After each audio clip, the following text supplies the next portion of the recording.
Hey guys, in this video, I'll show you how to remove someone from ClickUp. All you need to do is come here to the top right. You see your profile icon? Go ahead and click on it, right? And then on this menu, I want you to come in and click on settings.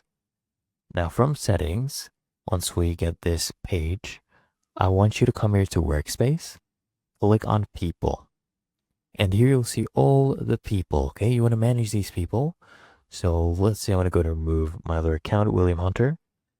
So what you need to do is come here to the right side. So you need to slide this here to the right. You see these three dots? Go ahead and click on it, okay? And then we can go ahead and remove them. Just click on remove. You'll get this prompt.